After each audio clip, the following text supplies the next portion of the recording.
premier culte, il ne faut pas décaler pour être décalé. Gloire à Dieu. Nous sommes très heureux pour ce séminaire 2014, juillet 2014.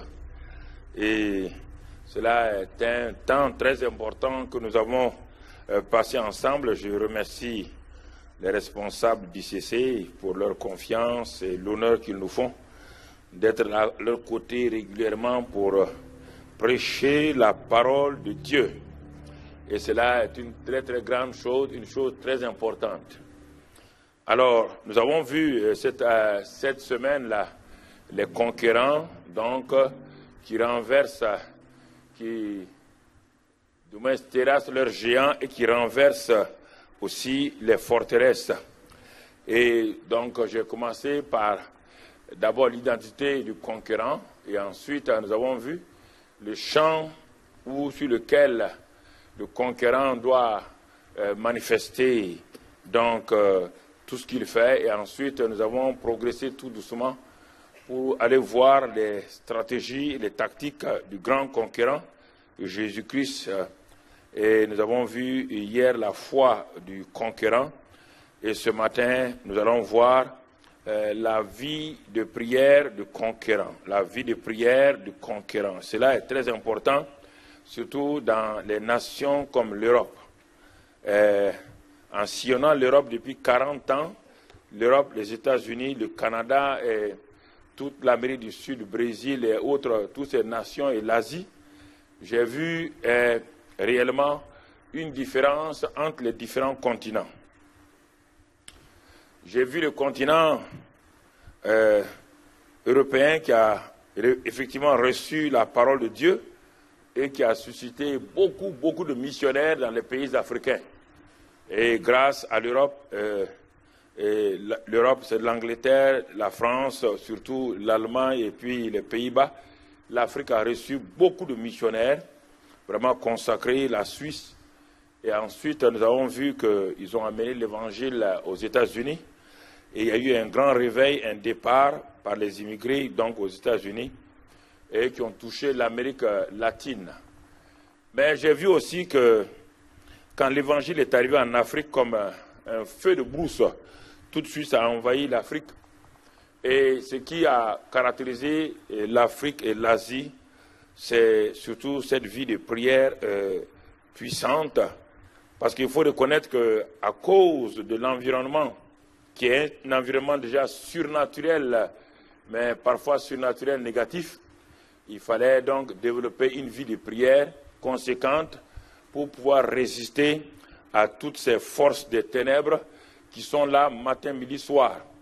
Et à l'époque, on disait aux missionnaires et aux prédicateurs en Europe, si tu veux aller en Afrique ou en Asie, sois sûr que tu as réellement une autorité, tu as une vie de prière conséquente, sinon tu risques de revenir avec tes bagages vraiment, si pas dans un cercueil, mais en tout cas, tu risques d'avoir des problèmes. Et c'était réel, parce que le monde surnaturel est une chose normale en Afrique, mais du côté négatif. Donc, parler du surnaturel en Afrique, ça n'étonne pas, surtout ceux qui sont bons. Les grandes villes maintenant, oui, mais ça n'étonne pas quelqu'un de l'intérieur, de la brousse, comme on le dit. C'est normal que les gens sortent de leur corps. C'est normal que les gens se transforment. Quand on dit ça, vous avez l'air de croire, se transforment en lion ou en hyène pour attaquer. C'est normal là-bas. Ce n'est pas un problème. Donc, parce que 2 jeunes missionnaires sont arrivés en Afrique. Ils sont venus, ils ont commencé à faire du moins à amener une théologie une doctrine très théorique. Mais quand ils sont allés voir le chef du village pour demander la permission de prêcher l'évangile, le chef du village a dit « Ok, il n'y a pas de problème, que tous les villageois qui veulent aller donc pour la religion, comme on appelle la religion du blanc, ils n'ont qu'à aller à la mission. » Effectivement, donc ces 2 jeunes missionnaires américains, tous les dimanches, ils avaient presque tous les villages sur le campus missionnaire. Et ils leur donnaient des bonnes doctrines comment ne pas mentir, comment le sermon sur la montagne. Mais au bout de quelque temps, la mission s'est vidée. Et les deux missionnaires sont allés voir le chef du village, dit, mais vos gens ne viennent plus, mais pourtant on leur donne de bonnes choses, on leur donne la nourriture, mais ils ne viennent plus. Le chef du village a dit, ah, quand ils viennent chez vous là, quand ils reviennent quand ils viennent de chez vous, ils reviennent au village, les démons les frappent. Est-ce que vous avez une solution pour ça? Les deux jeunes missionnaires étaient désemparés, ils disent, ah bon, il y a des démons? Ça existe les démons, on ne nous a pas dit ça à l'école biblique. Ah, le chef dit, ah bon, vous avez quitté là-bas pour venir là, vous savez pas qu'il y a des démons? Il dit non. En tout cas, quand ils s'en vont chez vous là, quand ils entendent l'évangile là, c'est la puissance. Mais quand ils reviennent dans leur maison, les démons les frappent. Ah, ils ont dit, ah bon? Et on ne leur a jamais dit ça. Le chef dit, ah, c'est grave, hein? Si on ne vous a jamais dit ça, il vaut mieux retourner vite chez vous. Parce que si les démons là ont fini de frapper les villageois, ils vont aller au campus missionnaire. Et les deux jeunes gens sont rentrés. Une autre fois aussi, mais là c'était deux jeunes gens, un groupe de jeunes qui sont loin du Saint-Esprit, qui sont allés dans un village. Et les villageois ont dit, nous vous laisserons la parole si nous allons faire une rencontre de démonstration.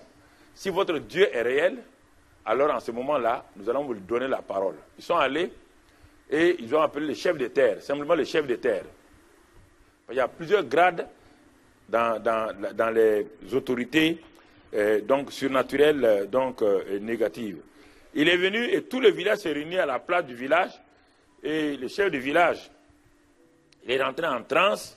Quand il est rentré en transe, il a commencé à s'élever de façon, donc, vous voyez là, horizontale. Il s'est levé du sol, enfin, lévitation horizontale. Mais les jeunes gens qui sont dans le village ont ri. Ils ont dit, chef, ça, ce n'est pas un problème, ça. Regardez ce que nous allons faire. Regardez, ils se sont arrêtés, ils ont dit maintenant, au nom de Jésus-Christ, commandant, viens à terre. Paf! Le type était à terre, paf! D'un seul coup. Le chef du village a dit, ah bon, il y a une puissance ici. Vous voyez la démonstration? Deux groupes. Premier groupe, ils n'ont pas connu la puissance. Deuxième groupe, le village tout entier s'est converti parce qu'ils ont vu la puissance de Dieu. Alors, je pose la question. Le problème, c'est que l'évangile est parti de l'Europe avec une puissance de démonstration et l'évangile revient en Europe dénué de la puissance avec simplement de la théorie. Ce n'est pas normal. Il est important, tout cela est directement proportionnel à votre vie de prière.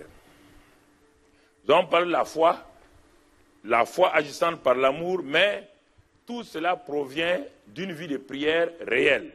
Et la flamme de la prière a beaucoup baissé en Europe. L'Église européenne connaît beaucoup d'activités, connaît les meilleurs concerts, connaît les meilleures activités sociales, mais est faible dans la prière.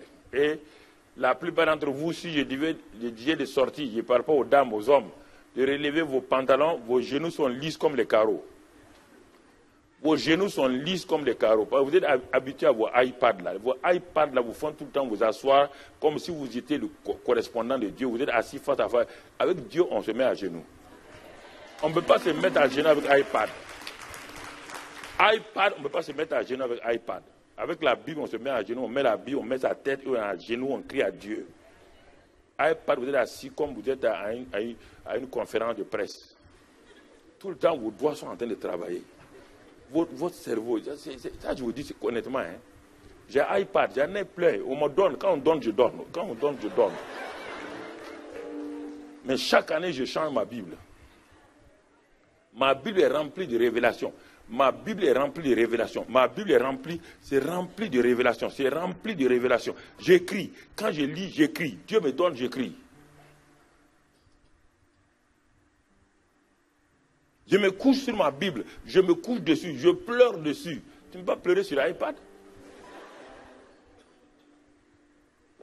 Je ne suis pas contre. Je ne suis pas quelqu'un qui est contre la modernité. C'est le piège. Vous imaginez? De plus en plus, ils vont mettre beaucoup de choses là-dedans. Vous lisez la Bible de l'iPad comme vous lisez vos messages. Donc, la Bible n'a plus aucune importance au même niveau que vos messages. Quand vous voulez, vous lisez vos messages, et puis vous lisez un verset. Donc, même niveau. Donc, vous ne voyez plus d'importance dans la Bible. Non, je vous parle clairement. Moi, je n'ai pas peur de vous. Hein. Non, je vous parle clairement. Non. N'allez pas me dire autre chose. N'allez pas me dire autre chose. Votre vie de prière est très, très, très fragile. Frasque. Il n'y a rien. Quand je vous regarde, je sais que vous ne priez pas. Vous ne mettez plus le temps à vous habiller qu'à prier. Vous ne mettez plus le temps à porter une cravate qu'à prier. La prière, Seigneur, conduis-moi, dirige-moi, protège-moi, protège mon grand-père, protège ma grand-mère, protège mes enfants. Que le sang de Jésus nous protège. Vous croyez que c'est comme ça? Et ça va marcher?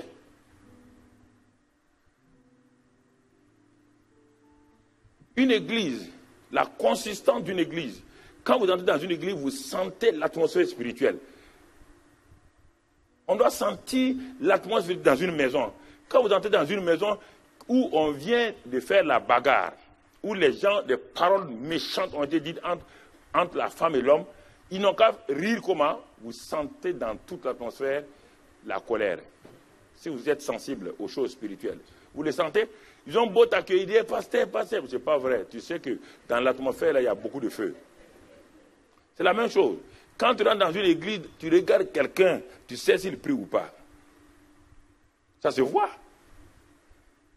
Le monde spirituel est aussi réel que le monde naturel. Ce n'est pas parce que c'est invisible que c'est pas réel. C'est invisible à tes yeux naturels. Mais c'est une réalité qu'on voit avec les yeux spirituels. Alors, la vie de prière est très importante. Alors, c'est pourquoi la prière, c'est comme les rails et la piste d'atterrissage dans une ville. Tout avion, tout train rempli de victuailles pour aller aider un pays qui est dans inondation, s'il n'y a pas de rails, le train n'ira nulle part. Le train de Dieu est rempli de provisions. Le train de Dieu est rempli de bénédictions. Mais quand le train de Dieu commence à circuler, arriver chez toi, il n'y a pas de rails. Le train s'arrête là où il y a les rails et il ne peut pas venir chez toi. Et les rails, c'est quoi? C'est la prière. L'avion de Dieu veut atterrir dans ta vie. L'avion de Dieu vient planer au-dessus de la ville. Regarde, tu lances un SOS. Tu écris à Dieu, oh Dieu, viens à mon secours. SOS, je suis en difficulté. Dieu envoie son avion. Et quand son avion pour atterrir, il ne trouve pas de piste d'atterrissage, il ne trouve pas de vie de prière. Et l'avion retourne.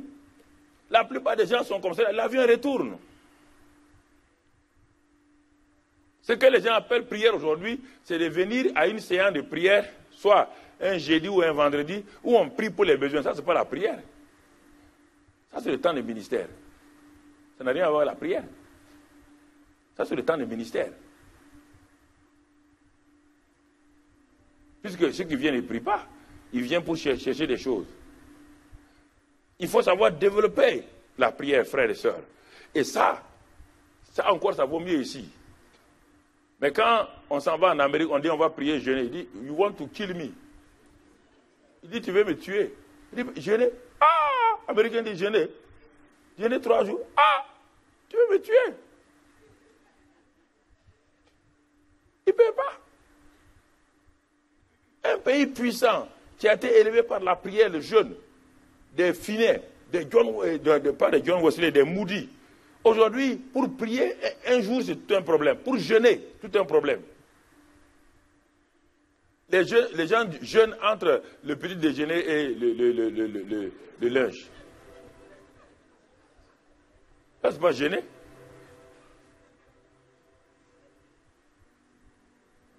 C'est ça le drame. Dieu a les mains chargées de bénédictions. Mais Dieu ne fait rien sur la terre sans prière. Le Dieu souverain a créé la terre souverainement. Mais concernant les besoins des gens, Dieu n'intervient pas souverainement, il intervient lorsqu'un homme crie. La Bible dit qu'il cherche un homme qui se tienne à la brèche. Il cherche un homme, une femme qui se tienne à la brèche. Un homme qui fait la génuflexion. Un homme qui fait l'intercession. Un homme qui crie à Dieu, qui va devant le trône de la grâce. Il dit, approchez-vous du trône de la grâce pour être secouru dans vos besoins. Et là, on élève la voix à Dieu. Ce sont ces hommes et ces femmes que Dieu exauce, avant même qu'ils ne sortent de leur maison. Parce que la prière, c'est de se rendre dépendant de Dieu. La prière, je me rends dépendant de Dieu. Et le manque de prière, c'est un orgueil. C'est-à-dire, je ne veux pas dépendre de Dieu. Je suis capable de faire mes choses. Et ça, c'est un vrai problème. C'est de se rendre dépendant de Dieu. C'est accepter d'entendre la voix de Dieu et l'écouter attentivement. Si quelqu'un n'a pas envie d'entendre Dieu parler, il ne priera jamais. Parce qu'il sait que Dieu va lui parler, et quand Dieu va lui parler, il doit obéir. Alors il a peur de prier tout seul. Il a peur de prier. Regarde ta vie. Ta vie de prière est directement proportionnelle. Comme les statisticiens disent, le coefficient de corrélation entre la prière et ta vie manifestée, c'est important. Mais si on fait ce coefficient-là, on peut trouver combien? 0 combien chez toi?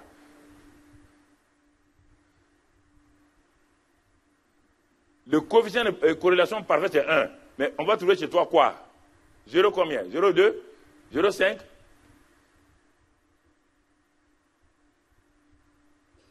La prière, c'est décider. Je décide de soumettre chaque aspect de ma vie à Dieu pour savoir quelle est la volonté de Dieu sur tel aspect de ma vie. Je ne commande pas ma vie. Je n'ai pas un programme que je pars soumettre à Dieu en disant à Dieu, monsieur Dieu, vous posez votre signature ici et votre tampon. Non.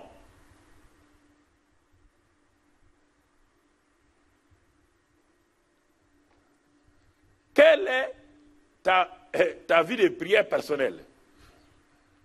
Ta vie de prière personnelle. Regardons ce que le Seigneur dit dans Luc 11. Dans Luc 11, lisons verset 1. Il est écrit là-bas quelque chose. Jésus priait un jour en un certain lieu. On n'a pas dit, vous voyez bien, il priait en un certain lieu. On n'a pas besoin de définir, ça veut dire qu'on peut prier n'importe où. Et on dit en un certain lieu, c'est fait exprès. Le Saint-Esprit est intelligent. Parce qu'il dit qu'il priait dans une grotte, tout le monde va le prier dans une grotte. Il y a un certain lieu. En un certain lieu, lorsqu'il eut achevé de prier, un de ses disciples lui dit, Seigneur, enseigne-nous à prier comme Jean l'a enseigné à ses disciples. Enseigne-nous à prier, enseigne-nous à prier. C'est-à-dire que la prière n'est pas automatique, on l'enseigne. Mais pourquoi ce disciple-là, ce jour-là, s'est approché du Seigneur et a dit au Seigneur, apprends-nous à prier? Qu'est-ce qui l'a poussé? Réfléchissez, qu'est-ce qui l'a poussé? Ils sont tout le temps avec Jésus, tout le temps avec lui. Et ils ont vu, ils ont regardé, ils ont examiné, ils ont observé quelque chose d'important entre la vie de prière privée de Jésus et ce qui se passait quand il sortait. Il l'entendait prier comme il était là, et quand il sortait, ce qu'il disait là, il le manifestait. Ils ont dit, ah, il y a une relation entre sa vie de prière privée et sa vie publique. Alors tout de suite, ils sont venus dire, enseigne-nous à prier. Nous aussi, nous voulons être des impacteurs. Nous voulons que nos vies de prière personnelles là puissent affecter notre vie publique.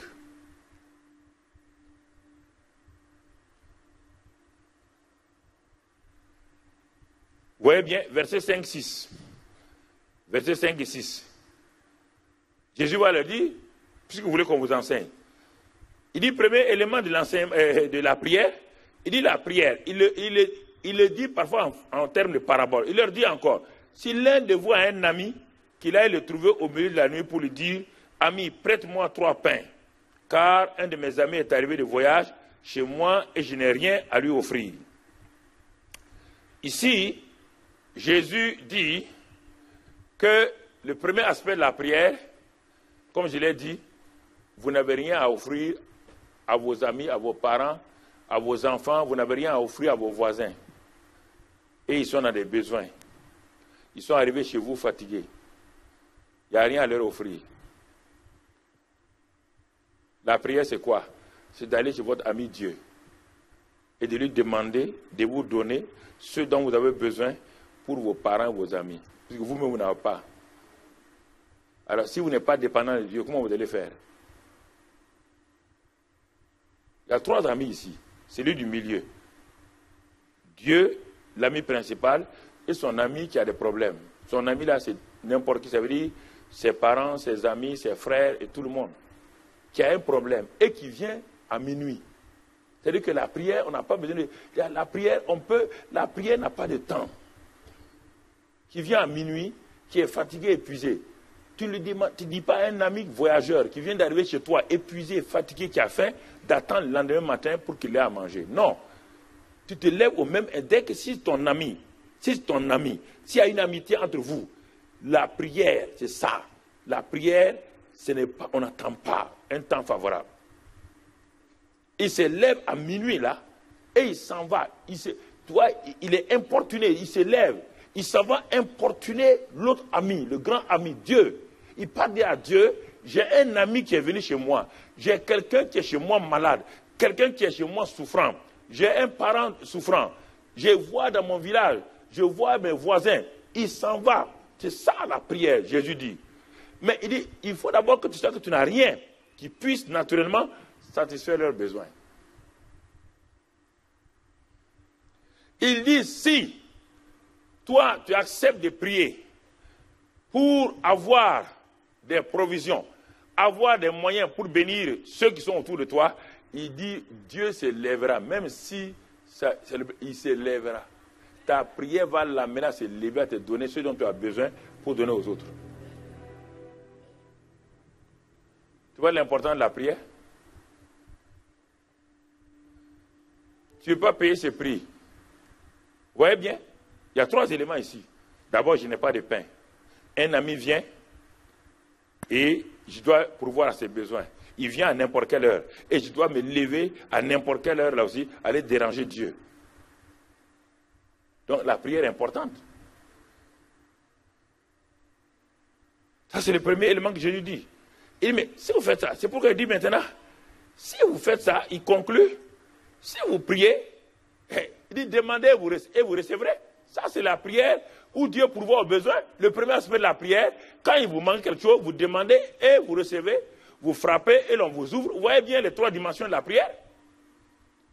Demandez et vous recevez. Frappez et l'on vous ouvrira. Cherchez, vous trouverez. Il y a 3 dimensions ici. Il y a l'école primaire de la prière qui est demander, recevoir. Demander, recevoir, ça c'est les enfants. Un enfant demande et reçoit.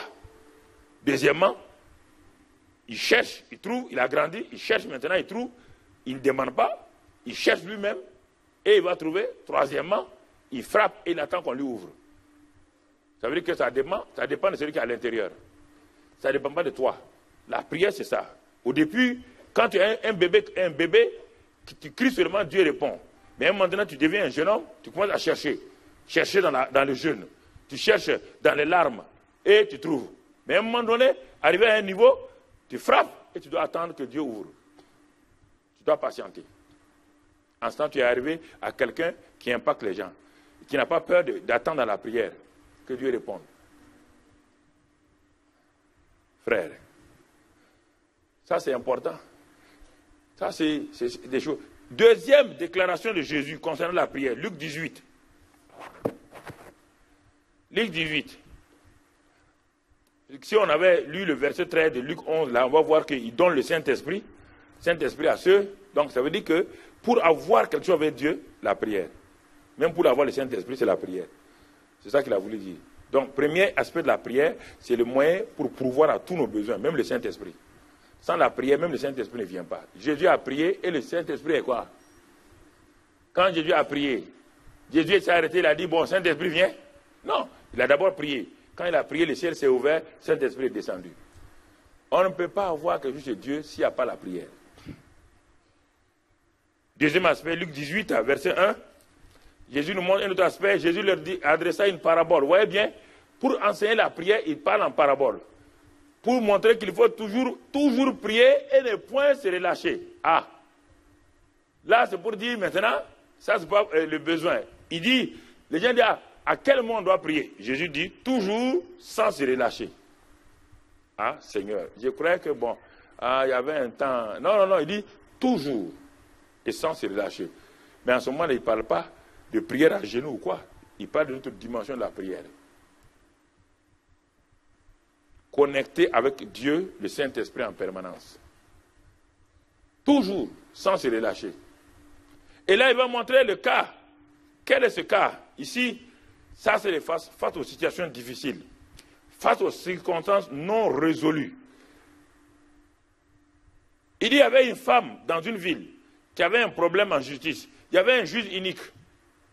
Et quand la femme la partait, le juge la disait, j'ai pas le temps. Mais la femme a continué à importuner le juge. Jusqu'à ce que le juge là s'asseye et résolve son problème. Ça c'est l'aspect négatif. Mais il dit maintenant l'aspect positif, Dieu n'est pas comme le juge unique. Non, Dieu lui il est bon. Mais il y a des moments aussi, il attend de voir ce qui est dans ton cœur, ce qui est dans ton ventre. Il regarde si ce qui tu veux demander là est réellement, tu le veux réellement. Si ce n'est pas simplement un élément qui dit, bon, si Dieu ne me répond pas, j'ai un oncle qui va me répondre. Si Dieu ne me répond pas, j'ai un grand frère qui va me répondre. Dieu, en ce moment, il se tait. Mais si tu sais que c'est Dieu seul, tu vas attendre jusqu'à ce qu'il réponde. Mais Dieu dit, quand il va répondre, quand il viendra, est-ce qu'il trouvera la foi sur la terre? La fin du chapitre 18, là. Vous voyez, la foi et la prière sont étroitement liées. C'est pourquoi on dit la prière de la foi. Situation difficile. Qu'est-ce que tu fais dans tes situations difficiles? Tu lâches rapidement. Tu pries une fois, deux fois, trois fois, ça ne marche pas, tu lâches. Tu lâches. Un jeune pasteur est mort comme cela. Il est tombé malade, il était venu et la prière a été faite pour lui. La prière a été faite pour lui. À un moment donné, le Seigneur a apparu dans la maison. Et ceux qui prient ont dit, ah, le Seigneur est là, mais il a dit, tu tends ta main pour toucher sa main pour que la puissance de guérison rentre dans ton corps. Il a tendu sa main, il a tendu sa main, il a tendu sa main. À un moment donné, il dit, non, je ne peux pas. Il a baissé. Le Seigneur s'est arrêté. Encore, le Seigneur a tendu sa main. Il a dit aux autres là, ceux qui voyaient, dites-lui de tendre sa main. Il faut qu'il touche ma main. Il a fait ça 2, 3 fois, 4 fois, 5 fois, il n'a pas pu. Le Seigneur dit, bon, il n'a pas pu, je l'amène chez moi. Il l'a amené. C'est ça la prière aussi. Il faut aller jusqu'au bout. Ne dis pas, ça fait 10 ans je prie, 3 ans je prie, 20 ans je prie, 2 ans je prie. Attends, il y a des choses que tu n'as pas réglées peut-être, mais reste là.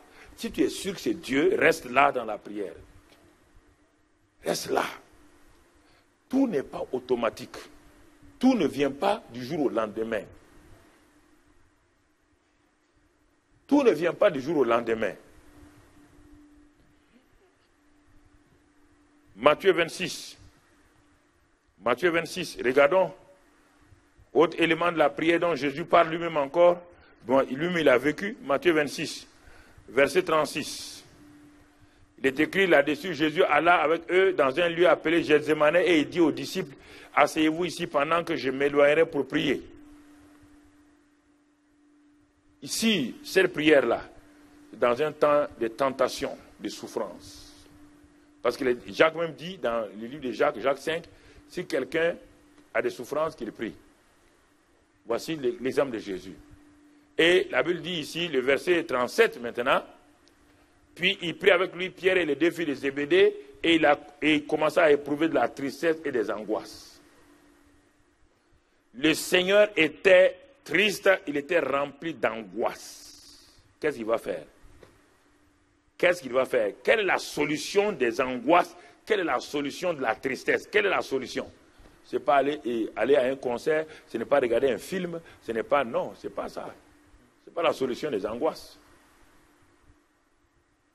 Le verset 38, il leur dit alors, mon âme est triste jusqu'à la mort, restez ici et veillez avec moi. Veillez avec moi dans quoi? Dans la prière. Même le Seigneur avait besoin que quelqu'un veille avec lui, parce que son corps ne pouvait pas supporter. Dans un autre évangile, il est dit qu'il était tellement pressé, oppressé par l'ennemi, il a commencé à prier jusqu'à ce que tout le sang commence à sortir, la sueur est comme des grumeaux de sang. Dans des temps de souffrance, mon ami, ne cherche pas autre chose, ne cherche pas à la distraction, cherche la face du Seigneur. Couche-toi dans sa présence jusqu'à ce qu'il te réponde. Si tu ne le fais pas, qu'est-ce qu'il te dit? Le verset 47, non 41. Qu'est-ce qu'il va te dire là? Verset 41, il dit veillez et priez afin que vous ne tombiez pas dans la tentation. L'esprit est bien disposé, mais la chair est faible. Jésus dit, si tu ne pries pas, tu vas tomber dans la tentation. Tu ne peux pas faire autre chose. La tentation va te vaincre. Il disait ça, et Pierre était là. Et il dit à Pierre, vous n'avez pas pu veiller avec moi une seule heure? Il dit, mais Satan t'a réclamé pour te cribler comme du froment. Heureusement que moi j'ai prié pour toi. Puisque toi tu n'as pas pu prier, moi j'ai prié pour toi. Sinon Pierre, c'est fini pour toi. Satan t'a réclamé pour te cribler comme du froment. Parce que tu n'as pas pu veiller avec moi simplement. Et regardez ce qui se passe ici. C'est ça qui se passe dans la plupart de vos vies. Quand Dieu convoque à une réunion de prière, Satan oppresse les gens. Qu'est-ce qu'ils ont commencé à faire? Pierre, Jean et Jacques ont commencé à dormir. Vous êtes capable de veiller devant la télévision pour regarder n'importe quel film jusqu'à 2 heures du matin. Dès que vous mettez à genoux pour prier, 5 minutes vous dormez. Vous devez savoir que Satan est derrière vous. Ce n'est pas votre corps. Qu'est-ce qui... Réfléchissez, soyez logique là. Dans la même salle, dans le même salon, il y a le téléviseur qui est posé. Vous regardez un film de violence, un film, n'importe quel film, vous ne dormez pas. Dès que vous éteignez, dans le même salon, la même chaise, vous dites, je vais prier maintenant, 5 minutes, vous dormez. Il y a quelqu'un qui vous fait dormir. Ce n'est pas votre chair. Et si vous prenez ça à la légère, il va vous détruire. Il va vous détruire. Parce qu'il hait la prière. Il sait que la prière vous communique avec Dieu. Il sait que la prière vous connecte avec Dieu. Il sait que la prière va vous donner des ressources dont vous avez besoin pour le résister. Il sait ça. Afin que vous ne tombiez pas dans la tentation. Le danger, c'est quand les gens ont des dons spirituels sans avoir prié. Là, ils jouent avec ça, ça devient des jouets dans leurs mains. Et c'est pourquoi la plupart des grands évangélistes, quand vous les voyez vers la fin de leur vie, là, ils sont terrassés, tac, scandale, crie. Pourquoi? Ils ne prient pas. Parce que quand les dons viennent dans la vie de quelqu'un, quand les dons de guérison, de miracle viennent, et que tu ne l'entretiens pas par une prière, Satan ne se presse pas, il attend. Il attend, il sait, il a un temps favorable, il va te détruire.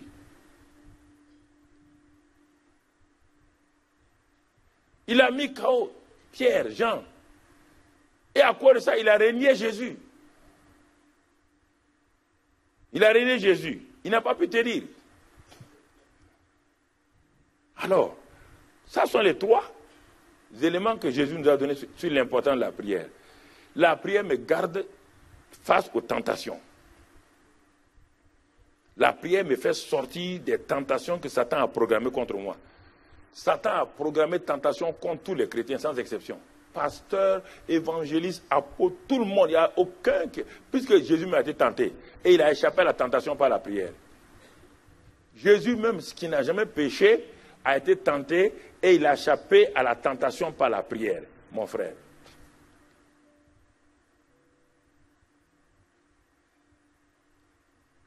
Souvent, une femme peut dire, ah, mon mari, fais attention aux femmes. Non, ce n'est pas en disant fais attention. Tant que ton mari ne va pas prier, tous les conseils, fais attention là, ça va amener une tension. Ça ne sert à rien. Ça ne sert à rien. Ou toi tu pries pour le protéger, ou lui-même il prie pour se protéger. C'est entre les deux. Tu pries pour arracher ton mari de la main de cette tentation qui vient sur lui. Ou bien, tu l'amènes à prier, vous priez ensemble. C'est le seul moyen. C'est le seul moyen. Parce que Jésus dit, la chair est faible, l'esprit est bien disposé. La chair est faible. Il n'y a que la prière qui soutient la prière soutient la chair. Et la prière permet à ton esprit d'être fort pour repousser les tentations. C'est le seul moyen. Alors voyons la vie de prière personnelle. Ça, j'ai introduit la prière générale, la vie de prière personnelle.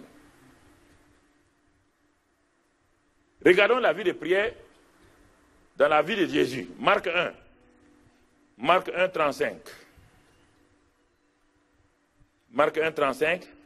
Vers le matin, pendant qu'il faisait encore très sombre, on n'a pas de sombre, hein, très sombre, Jésus se leva et sortit pour aller dans un lieu désert où il pria. Ah, Jésus avait besoin de prier, oui. Mais vous m'avez dit qu'il est fils de Dieu. Oui, il est fils de Dieu. Mais il est dans la chair. Il n'y a que Papa bon Dieu qui ne prie pas. Quand Jésus était au ciel, il ne priait pas. Mais quiconque est sur la terre doit prier. Se leva de bon matin, il est allé dans un lieu désert, parce que la prière personnelle, c'est une prière qui vous concerne vous-même. Où il pria. Où il pria. Jésus avait des besoins personnels. Jésus avait besoin de se connecter au Père. Jésus avait besoin d'entendre la voix du Père. Et le seul moyen, c'est de se séparer de ses disciples, se séparer de son environnement pour aller dans la présence du Père, pour écouter la voix du Père. C'est pourquoi dans la famille, la femme doit se séparer de son mari à un moment donné, aller là où elle doit prier. Elle doit avoir un lieu de prière. Le mari doit avoir un lieu de prière. Avant qu'ils ne prient ensemble, chacun doit avoir son lieu secret. Chacun doit avoir, parce que votre vie personnelle n'a rien à voir avec la vie personnelle de votre mari. Au ciel, Dieu ne parle pas au couple, il parle aux individus.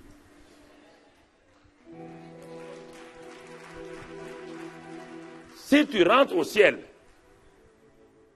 puisqu'il faut que quelqu'un d'entre les deux meure avant. Tu ne meurs pas le même jour, à la même heure, de la même manière que ton mari. Si tu pars avant ton mari, ou ton mari part avant toi, Dieu va te demander alors, et ta vie de prière. Tu dis, attends mon mari. Non, il dit non, ton mari est encore sur la terre, il ne va pas venir maintenant. Attends, toi qui es là actuellement. Qu'as-tu fait de cette vie de prière que je t'ai donnée? Ah, Seigneur, tu sais, mon mari n'aimait pas la prière. Ah, et toi? Il faut avoir un lieu de prière. Un temps de prière. Jésus s'est levé, il aime ses disciples. Il les a laissés endormir, il n'est pas dans un lieu désert où il pria. Dans un lieu désert où il pria. Ah, mais tu sais, pasteur, moi, je n'ai pas beaucoup de chambres chez moi. Transforme le WC en lieu de prière. Beaucoup de gens lisent les journaux dans le WC. Toi, va t'asseoir là-bas, tranquille, et parle à Dieu. On peut transformer tout endroit en lieu. La maman de John Wesley, elle avait combien d'enfants? Plus de 15 enfants. Tous ces enfants sont devenus des grands hommes de Dieu. Pourquoi? Parce que la maman de John Wesley, dès qu'elle a fini le repas de midi et que les enfants mangeaient, elle disait aux enfants, maintenant maman doit prier. Tous les enfants disent oui, maman doit prier. Là, dans la cuisine, elle enlève les nappes là, de cuisine là, et met sur sa tête, tous les enfants étaient calmes. C'est le temps de prier de moi. C'est là qu'elle a impacté tous ses enfants un à un, dans la cuisine. Dans la cuisine, à genoux. Elle les a appelés un à un.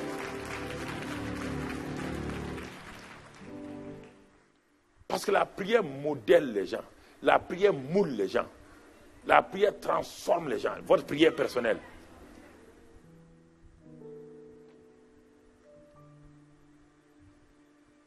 Vous voyez bien?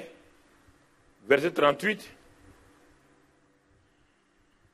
Marc 1, 38, il leur répondit, allons ailleurs dans les bourgades voisines, afin que j'y prête aussi, car c'est pour cela que je suis sorti.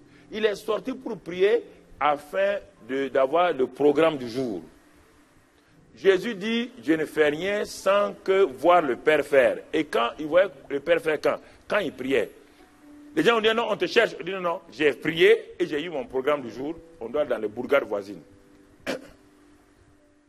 Quand tu sors le matin, quelle est ta prière? Tu as prié Dieu. Quel est le programme que Dieu t'a donné le matin?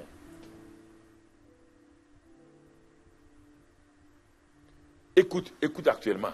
Dieu est en train de parler. Il te dit, que tu veux ou pas, Dieu est en train de parler sur Paris. Dieu est en train de parler sur la France actuellement, à l'heure actuelle là. Dieu parle sur la France, il est en train de faire des choses en France. Mais comme les chrétiens français, vous qui êtes là, vous savez qu'est-ce que Dieu est en train de dire? Qu'est-ce que Dieu est en train de dire sur votre pays? Vous voulez faire des choses. Mais vous pouvez faire des choses qui n'ont rien à voir avec la volonté de Dieu. Dieu est en train de parler sur le monde entier. Dieu est en train de parler. Est-ce que vous pouvez entendre Dieu sans le récepteur? Et le récepteur, la bande FM ou la bande moyenne ou courte, ça se trouve dans la prière. Dans la prière, là, que vous allez être sur la même longueur d'onde que Dieu et vous allez entendre ce que Dieu veut pour la France. Qu'est-ce que Dieu veut pour votre famille? Dieu est en train de parler sur ta famille. Dieu parle sur ta famille. Tu es au mauvais endroit. Tu es à la mauvaise heure. Au moment où Dieu parlait, où Israël priait, Moïse ne priait pas. Dieu a dit à Abraham que sa postérité sera esclave 400 ans en Égypte. Et qu'après ces 400 ans, ça a dépassé, c'est devenu 430 ans. Pourquoi? Parce que l'homme qui devait délivrer là, lui il était dans le désert derrière les troupeaux de son beau-père Jéthro. Et le peuple criait. Comme lui, il ne priait pas, il n'entendait pas la voix de Dieu. Et les années se sont écoulées. Et à cause de Moïse, le peuple a souffert 30 ans de plus. Il a fallu que Dieu exerce un moyen pour pousser Moïse à aller sur la montagne de Dieu à Horeb. Et quand il est arrivé à Horeb, maintenant il a entendu Dieu. Si vous n'allez pas dans le lieu secret, vous allez entendre Dieu comment? Dieu est dans le lieu secret. Il dit, ton Père est là, il t'attend dans le lieu secret. Dès que vous fermez la porte derrière vous, ça devient un lieu secret pour Dieu. Vous l'entendez? La voix de Dieu retentit. Comme il y a la voix de RFI ici, mais comme vous n'avez pas de récepteur, vous ne pouvez pas l'entendre. Il y a la voix de l'Amérique ici, vous pouvez l'entendre. Si vous avez une radio tout de suite là, vous mettez sur RFI, vous allez l'entendre. Il est en train de parler, le gars de RFI est en train de parler, le gars de Deutsche est en train de parler, le gars de la voix de l'Amérique est en train de parler. Mais pourquoi vous ne l'entendez pas? Vous n'êtes pas connecté. Mais si vous avez des radios ici, tout de suite vous allez entendre toutes ces voix-là. Dieu est en train de parler sur la France.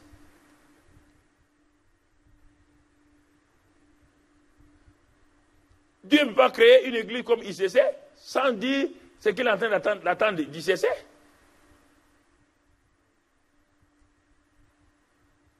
ICC ne s'est pas inventée elle-même pour faire ce qu'elle veut. Dieu a suscité ICC pour un but. Et vous êtes partie prenante d'ICC. Vous devez entendre ce que Dieu est en train de dire. Quelle est la partie que je dois faire pour ICC actuellement? Mais si vous ne faites pas ça, vous n'entendez pas. Comment vous allez faire? Le programme de Dieu pour le quartier, Boissy-Saint-Léger, le programme de Dieu, où vous voulez aller, Dieu a tout, déjà tout. Dieu n'invente rien. Dieu a déjà tout. Rien n'est inventé par Dieu.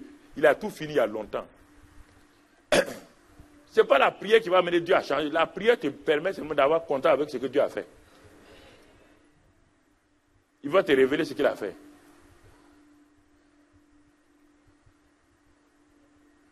Luc 6. Jésus avait des foules qui le suivaient. Mais il a décidé d'avoir 12 disciples avec lui. Comme les 12 tribus. Vous voyez bien? Les 12 tribus. Maintenant, il appelle ça ici disciples. Parce que les 12 disciples. Et Jésus, il s'est arrêté, hein, il a regardé la foule, il a dit, hey, bon, toi, ta tête me plaît, viens là. Toi, ah oui, ton visage me plaît, viens. Moi, j'aime des gens comme ça, là. Viens, et toi, viens là, Non, toi, ne viens pas, parce que tu as une tête carrée, ne viens pas ici. Toi, attends. C'est comme ça que Jésus a fait. C'est comme ça que Jésus a fait pour avoir les 12 disciples. Regardez ce qu'il a fait. Pour toute décision importante, regardez toute décision importante. Qu'est-ce qu'il a dit? En ce temps-là, Jésus s'est rendu sur la montagne pour prier. Et il passa toute la nuit Pour avoir 12 disciples, il a passé toute la nuit à prier. Pour avoir 12 disciples, il a passé toute la nuit à prier. Et toi, tu fais 1 heure et tu vas avoir des résultats. 12 disciples. Et toute la nuit de prière, il sort parmi ces 12 disciples-là un traître qui s'appelle Judas. Si Judas a pu se glisser malgré toute la nuit de prière de Jésus, et donc toi, tu fais 1 heure de prière, au lieu d'avoir 11 bons disciples et un Judas, toi tu as 11 Judas et un seul disciple.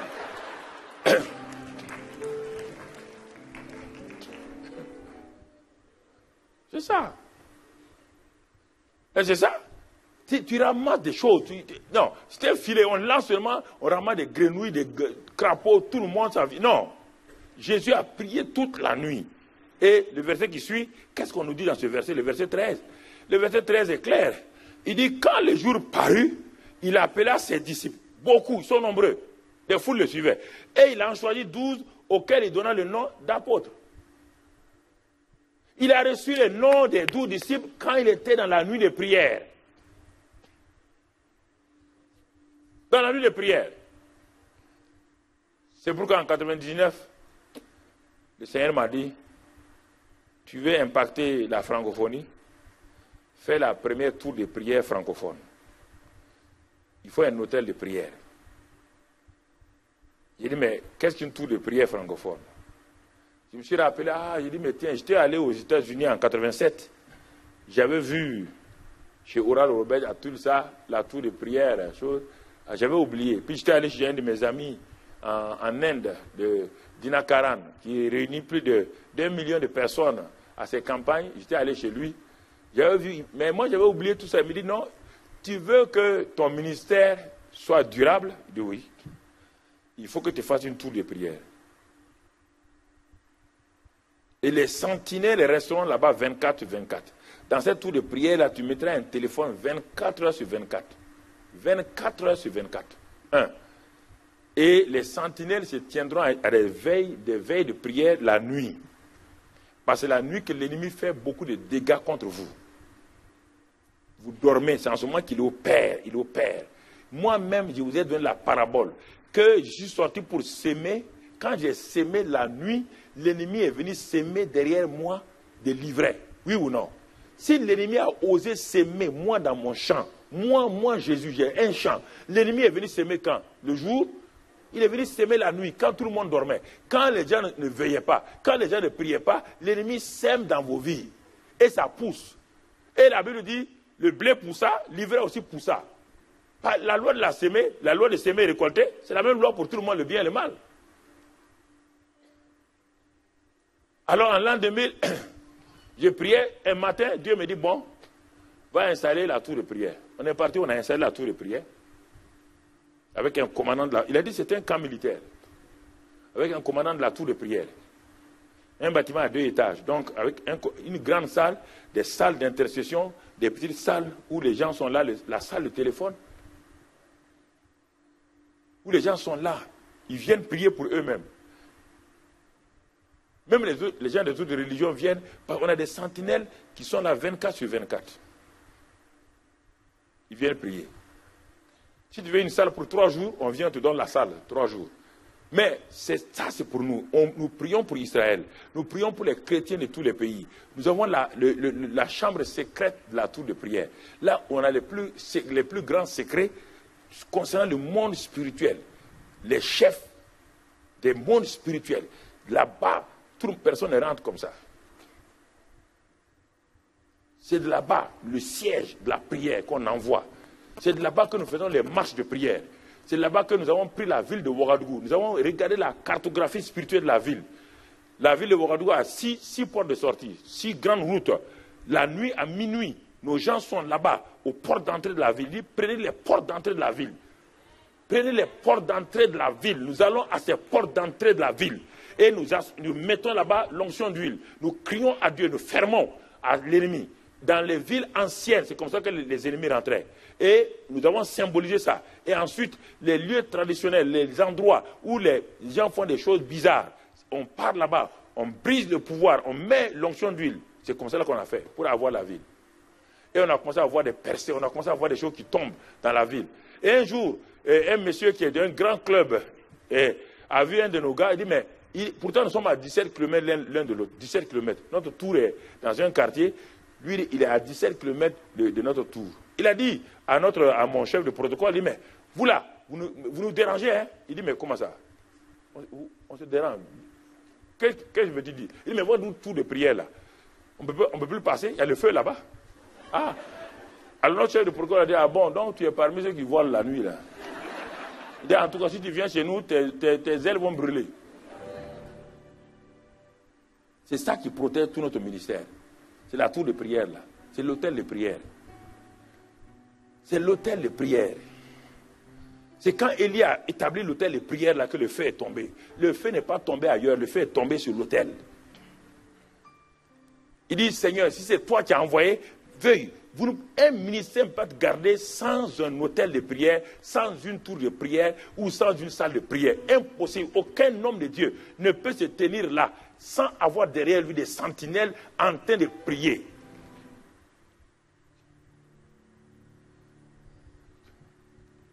Dans cette tour de prière, on a plusieurs groupes. Il y a les sentinelles, il y a le groupe Esther, et il y a les champions, des jeunes gens. Plus de 300 jeunes gens, étudiants, élèves et des cadres qui prient là. Quand vous partez à leur prière, vous tremblez. Ils prient, filles comme garçons. Ils prient 8 heures de temps, 8 heures. Ils sont debout, en train de prier, prier, prier. Et Dieu leur révèle des choses. Il vient me dire, papa, Dieu a dit ça, Dieu a dit ça, Dieu a dit ça, Dieu a dit ça, Dieu a dit ça.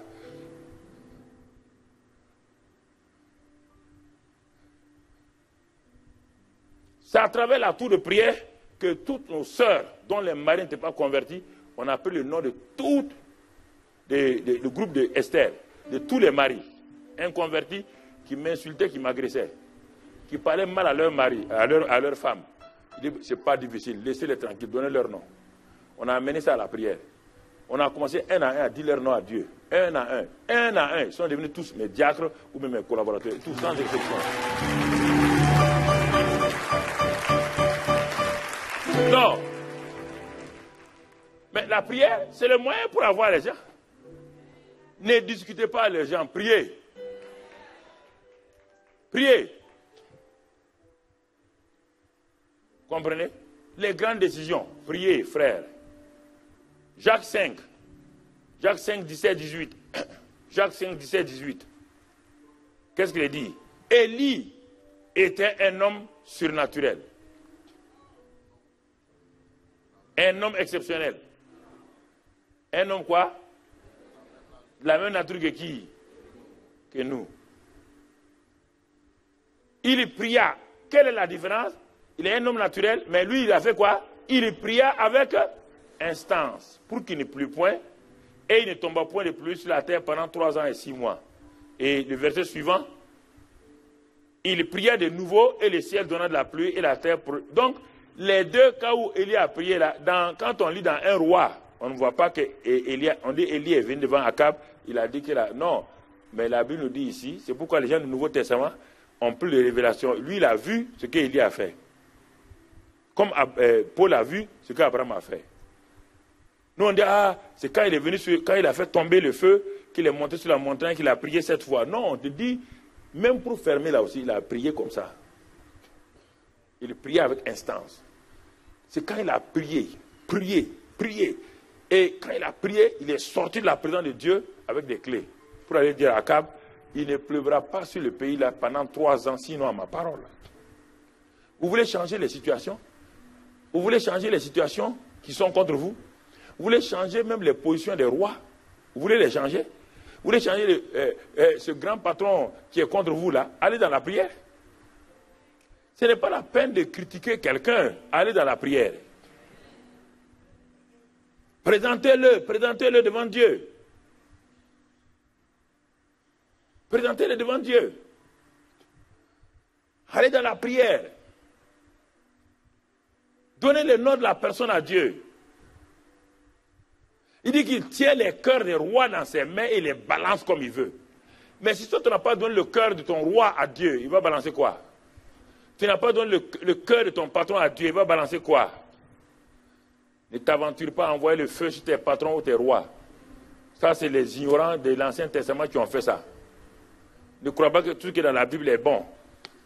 On dit, oui, mais David a envoyé le feu. Il a envoyé le feu parce qu'il était découragé, mon ami. Ne prends pas les mauvaises choses des gens. Si toi, tu envoies le feu sur quelqu'un, parce qu'il est ton ennemi, toi, tu es ennemi de quelqu'un, non? Lui, il va envoyer le feu sur toi. Feu pour feu, si ton feu arrive à détruire quelqu'un, tu seras détruit avant que ton feu détruise quelqu'un. Il faut rester chose. Ce n'est pas Dieu qui a dit d'envoyer le feu sur les gens. Ça, c'est les intentions des gens. Tu vas envoyer sur le feu sur lui, tu es mieux que lui. Tu as les mêmes péchés que la personne. Est-ce qu'il a envoyé le feu sur Akab? Il a démontré à Akab que lui, il tient le sort du pays dans sa main. Il tient.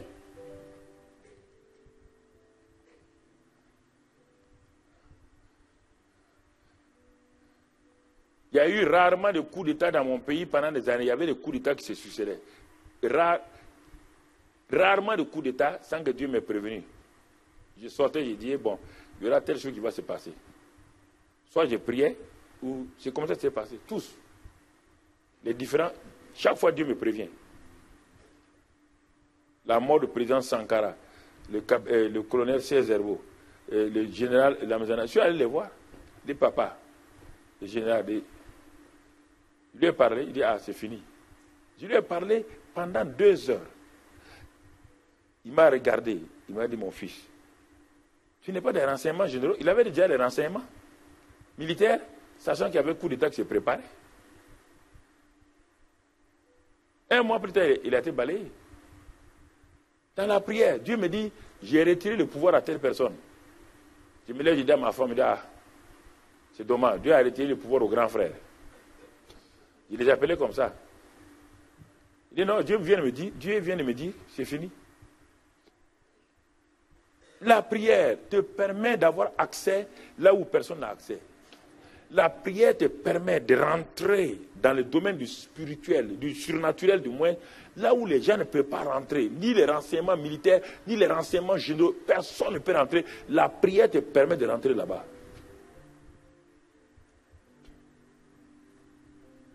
La prière te permet de rentrer. Par la prière, Dieu te prévient.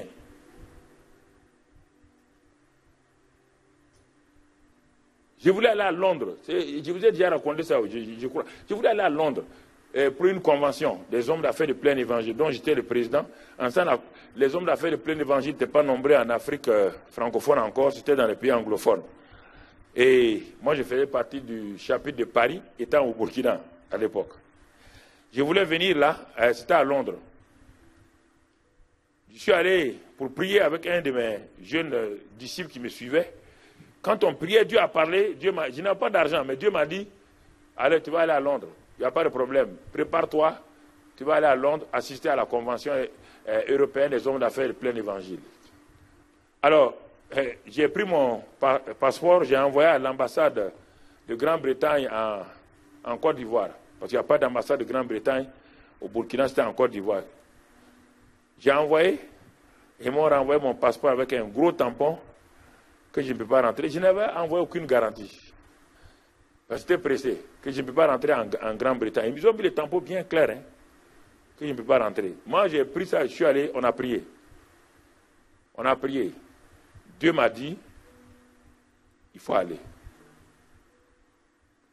Il faut aller. Alors quand Dieu m'a dit, il faut aller, il y a eu une grâce. J'ai eu le billet. Je suis allé à l'aéroport, normalement, avant de quitter Ouaga, on te demande où tu vas. Et celle qui enregistre les bagages doit vérifier pour si tu as un visa. Elle n'a pas regardé. J'ai dit à tout le monde, Seigneur, il faut fermer leurs yeux. Elle m'a dit, non, c'est bon, allez-y. Je suis arrivé à Paris ici. En ce temps, on venait de faire Roissy. Roissy était un nouvel aéroport. Je suis arrivé là. Et là aussi, j'ai dit, Seigneur, tu as fermé les yeux de l'hôtel de Ouaga. L'hôtel de Paris, c'est pas mieux. Tu fermes ses yeux. Elle a pris mon passeport, elle a regardé, elle a vu mon nom de temps en temps. Elle n'a même pas fêté. Elle m'a dit, OK, elle a enregistré. Je suis arrivé à London Heathrow. J'arrive, je descends là-bas. Maintenant, le problème, c'est ça. La police est là. On est alignés, on va un à un. Je ne suis pas pressé, hein. Tout le monde, ah ouais, ça c'est... Satan me dit, tu as vu, tu es un aventurier. Tu t'amuses à venir dans un pays sans visa. Maintenant, tu as peur. Il faut avancer. De toute manière, quand tu restes, quoi, tu vas avancer, tu vas arriver. Et effectivement, je suis arrivé. Mais quand je suis arrivé, d'autres avions venaient d'arriver, il y avait beaucoup de gens. Et j'étais avec mes amis du Nigeria, beaucoup. Quand on est arrivé, mon frère, quand on regarde seulement, on les met de côté. Ils ont dit à Air France, comment vous avez pu amener les gens ici? Vous les reprenez à vos frères, vous les renvoyez en France et puis tout. Moi, je suis arrivé, j'ai donné mon passeport, je me suis arrêté, mon frère. Comme Dieu m'a dit, j'ai prié, il m'a dit de venir, je vais rentrer là. Il a pris mon passeport, il a regardé, il est arrivé au tampon là. C'est-à-dire que les gars devaient se dire, mais il est fou, mais quoi? Il n'a pas lu, ou bien il ne sait pas lire l'anglais ou quoi. Il voit bien que c'est un tampon dessus sur lui. En ce temps-là, quand il a fait ça, j'ai commencé à prier en langue. Pour atteindre Dieu facilement, il faut prier en langue. Il n'y a rien, le réseau est bon tout le temps. J'ai prié en langue, prié. Quand il m'a tendu mon passeport, il m'a parlé, j'ai mis mes deux mains comme ça, j'ai refusé de prendre mon passeport. Il m'a regardé, j'ai refusé, non. Je dis, je ne prends pas. Il m'a regardé, mais j'ai dit, Dieu, tu as dit de venir. Je suis venu. Je ne peux pas prendre mon passeport. Le gars, le policier s'est levé devant tout le monde. Il s'est levé. Il est sorti de son box. Il était là, je parle en langue. Ah, les gens étaient arrêtés, maintenant ils regardent. C'est devenu un film. Les gens regardent. Qu'est-ce que l'homme là a fait à ce monsieur? Les autres là sont arrêtés avec leur passeport sans visa. Lui là, il s'en va dans une cabine à côté là où il y a l'inspecteur, à l'aéroport de Londres. Il y a un inspecteur qui est assis là-bas. Il s'en va et discute. Je vois à travers les vitres là, l'inspecteur dit non, mais c'est-à-dire que je n'ai pas entendu, mais il lui montre qu'il ne peut pas rentrer. Le policier est revenu. Quand il est revenu, il rentre dans son... Il m'attend le papa, j'ai fait comme ça, mon frère. J'ai mis mes deux mains là. Dieu m'a dit, je m'en vais à Londres pour rentrer. Il m'a parlé. Il n'a pas dit que je vais aller visiter London, Heathrow, puis retourner. Il a dit, je vais rentrer à Londres. J'ai vu le policier s'est levé encore. Cette fois-ci, il n'est pas levé l'inspecteur. Il est allé, je ne sais pas où, mais on m'a dit qu'après, un directeur de commissaire de l'aéroport, quoi, qui est au fond là, il est parti 10 minutes. Je suis là, j'attends. Je parle en langue, mon frère. Je parle en langue, j'attends, je parle en langue. Et à un moment donné, quand il vient, je le vois avec des sourires. Je dis, ah, ça a marché. Il vient, il me tend mon passeport avec un visa à l'aéroport de Londres. Écoute-moi. Vous savez, ces choses-là, on les garde comme souvenir. Parce que quand tu racontes à quelqu'un, il peut dire que tu mens. Il y a des gens comme ça tout le temps qui croient que les pasteurs mentent. Ouais. Tu les gardes comme souvenir. Mais parce que Dieu avait quelque chose pour moi à Londres et personne ne... Mais si je n'avais pas prié, je ne pouvais pas rentrer. Pourquoi il a permis que j'aille à Londres? C'est ça le problème maintenant. Ce n'est pas pour aller assister. Dès que je suis rentré à Londres, j'avais déjà eu une prophétie, une révélation à Ouaga, à Koudougou à l'époque. Je rentre à Londres et on fait la réunion des hommes des hommes.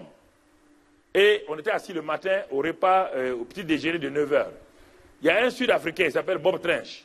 Un homme qui avait une révélation, un des dons spirituels fantastiques à l'époque. C'était un grand homme d'affaires en Afrique du Sud. Et il se lève brusquement. Il regarde toute la grande salle où étaient assis les gens. On déjeunait, c'était une réunion des hommes seulement. Il dit, je viens d'avoir une vision. Les gens, on lui a donné le micro de parler. Il s'est levé. Il a pointé du doigt un gars des Pays-Bas. Il dit, lève-toi. Il lui a donné. Un autre gars. Et puis il dit, l'homme de Haute-Volta, Upper Volta, en ce temps, c'était pas Burkina Faso, Upper Volta. Regarde, je me lève. Il dit, voilà, Dieu m'a dit que ces 3 hommes que vous voyez là, tu sais c'est en quelle année? C'était dans les années 82. Il me dit, ces 3 hommes que vous voyez là, dans quelques années, vous allez entendre parler d'eux dans le monde. Dieu m'a montré avec une épée courte dans leurs mains, mais l'homme de Upper Volta là, quand il a commencé à travailler cette épée là, l'épée s'allongeait, il détruisait les choses. C'est un homme. Donc, c'est un homme que Dieu va utiliser puissamment. En ce temps, je ne suis pas pasteur, hein. Il était un simple laïc, mais évangéliste. Mais tout de suite, au moment où il s'asseyait là, il y a un Suédois, Gunnar Olsson, un Suédois, qui venait d'arriver des États-Unis le matin même. On venait de le prendre de l'aéroport, on l'a amené directement à la réunion des hommes. Il me dit, ce que le Sud-Africain a dit, c'est vrai. Il dit, dans l'avion, Dieu m'a parlé qu'il y a 3 hommes qu'on va lever. Il dit, voilà, c'est écrit. Et il a dit, cet homme-là, Gunnar Olsson, il me pointe du doigt. Il dit, mais donc, est-ce qu'on pouvait m'arrêter à l'aéroport? Mais si je n'ai pas prié, est-ce que je serais venu? C'est ça, frère. Il y a des choses qui restent non réalisées parce que tu n'as pas prié. Tu n'as pas prié. C'est pas fini. Je rentre dans la salle même. Il y avait un stand démon Chakarian. Avant de rentrer dans la salle, dans la grande salle à la plénière des hommes d'affaires, il y a un autre Américain qui m'arrête les prophéties que j'ai reçues à Ouaga, il me les donne exactement. J'ai dit, Seigneur, moi j'étais vraiment dans un vertige spirituel. J'ai dit, mais je sais pourquoi tu m'as amené ici maintenant. Et ce jour-là, j'ai vu démon Chakarian dans une puissance, le président des hommes d'affaires, celui qui manifesté la puissance de Dieu. Et tout cela a contribué à me guider.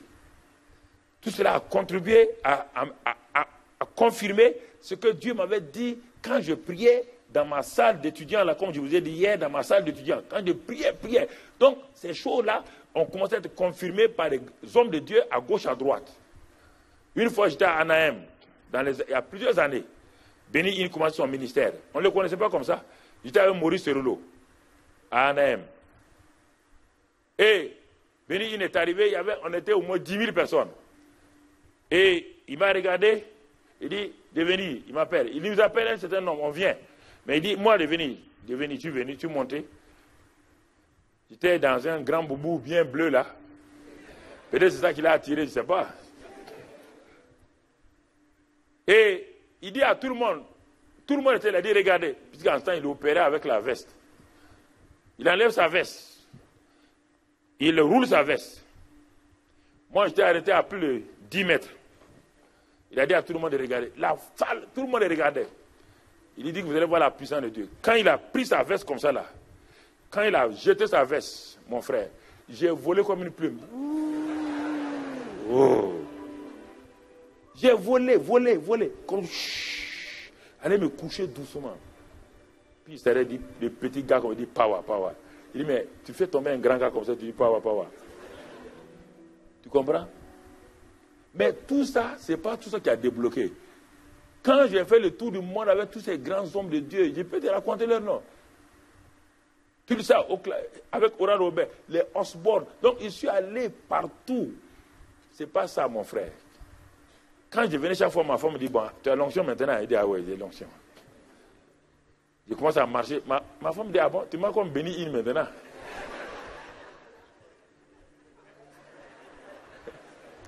Et mais toi là, est-ce que Dieu n'est pas au Burkina ici? Il dit, femme, il faut qu'on comprenne. Hein. Vous ne comprenez pas. Les femmes, vous ne comprenez pas. Hein? Tu ne comprends pas. Dieu m'a appelé. Il faut une grande onction. Elle me dit, donc Dieu n'est pas ici. Il dit, non, Dieu est ici. Il est petit alors. Il dit, non, il n'est pas petit. Mais il est ici quand même. Mais quand même, il faut les grands hommes de Dieu. C'est ça dans ma mentalité. Mais chaque fois que les gens priaient pour moi, comme je ne savais pas entretenir ça, vous savez, dans les années 90, je ne savais pas entretenir. L'onction partait. 15 jours plus tard, j'étais aussi sec qu'un bois sec. Ma femme me dit, tu vas aller où encore? Il dit, attends, il faut que je cherche le prochain homme de Dieu. Je ne l'ai pas trouvé encore. Tu comprends? Mais un jour, j'étais là. Dieu me dit, va prier. Prie. Ta femme t'a dit de prier. Va prier. On vous donne des femmes pour vous aider.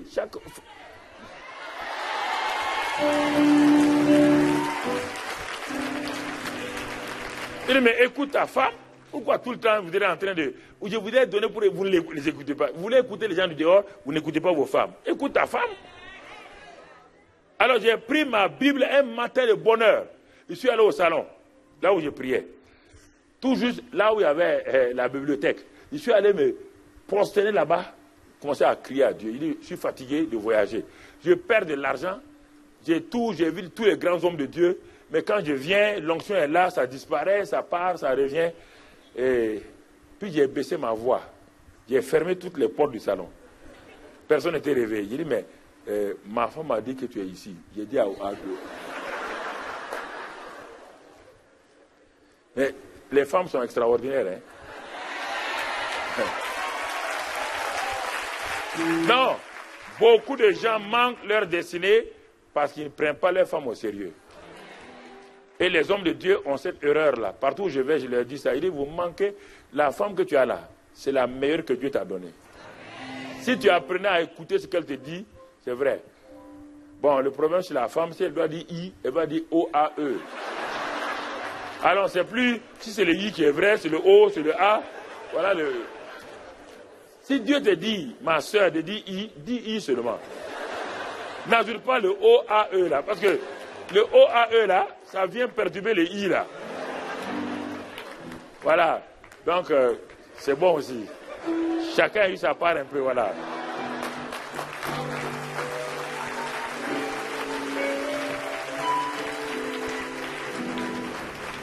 Alors, là, j'ai commencé à prier. J'ai commencé à prier. Dans ce lieu-là, j'ai commencé à prier. Je me suis humilié devant Dieu. Je me suis repenti devant Dieu. Et là, dans ce coin où il y a quelques bibliothèques avec des livres, la présence de Dieu est venue sur moi. Non. Il dit non, ça c'est pas vrai. La présence de Dieu est ici et j'ai tourné dans le monde chercher. Mon argent est parti comme ça. Et c'est ici, là, le coin là. Il dit oui. La présence de Dieu est venue sur moi, là, m'a revêtu. Mais j'étais découragé. J'ai pensé à tous mes voyages. Mais c'est qu'il y a longtemps, quand il me parlait là, j'aurais pu avoir l'onction qui demeure longtemps, depuis ici. Mais vous croyez que je lui ai dit que j'ai eu l'onction? Les hommes sont orgueilleux, hein? Vous les connaissez, les femmes, c'est ça, non? Mais quand elle m'a vu, elle a regardé. Non. Faut pas lui dire surtout qu'elle a raison. Faut pas lui dire ça. Mais comme elles sont intuitives là, elle sait. Elle revient encore et dit, mais tu as changé, hein? Il dit, oui, tu as changé. Mais je ne lui ai pas dit. C'est après que je lui ai dit. Il dit, bon, tu avais un peu raison, tu comprends. Bon, n'est-ce pas, Yves? C'est ça, non? Voilà. Non, c'est ça, la prière. Nous voulons des grandes choses, mais la prière. Mais Dieu est avec nous. Dieu nous veut. Il veut le lieu secret. Reste là-bas. Tout ce que je fais actuellement, là, tout est venu de la prière. Tout est venu. J'ai demandé à Dieu, il faut une église de 3000 personnes. Donne-moi 3000 personnes. 3000 personnes. Dans les années, Dieu me dit un jour, il me dit, mais tu veux 3000 personnes. Est-ce que tu as un bâtiment de 3000 personnes? Ah, il dit, c'est vrai. Hein? Il dit, mais vous demandez des choses et vous ne préparez pas. Il dit, mais bâtis-moi un bâtiment de 3000 personnes. Je donne les 3000 personnes. Ah, mais il dit, Seigneur, il faut de l'argent. Il dit, bon, tu crois? Il dit, bon, je te dis, pour savoir que c'est moi, fais un bâtiment, ce bâtiment-là en 3 mois. J'ai dit, mais 3 mois? Un bâtiment de 3 mois en béton? Il dit, oui. Il dit, moi, Dieu, j'ai fait le monde entier en 6 jours. Le monde entier en 6 jours. Dans 90 jours, il y a combien de fois 6? Une fois 6, 6. J'avais sur 9, il reste 3. J'avais 0, 30. Hein? En 30, il y a combien de fois 6? 5. Donc il y a 15 fois.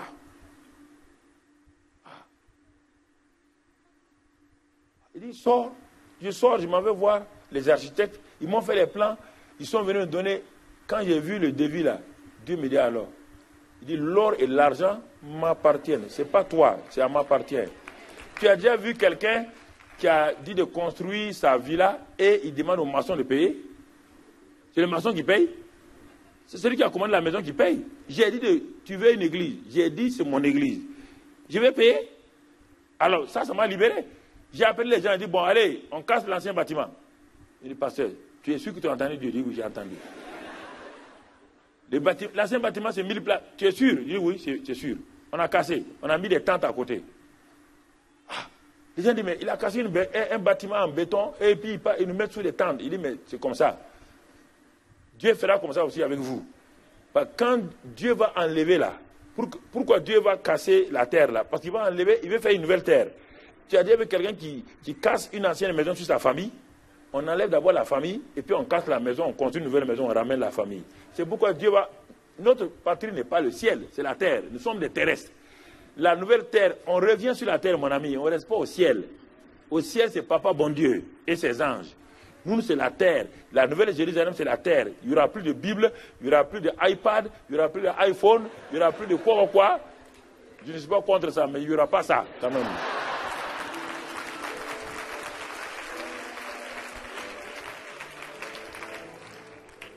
La prière, la prière, la prière, la prière. Frère, oui? La prière. Ah, mais j'ai compris, mais que sans ça, ma vie ne peut pas aller loin.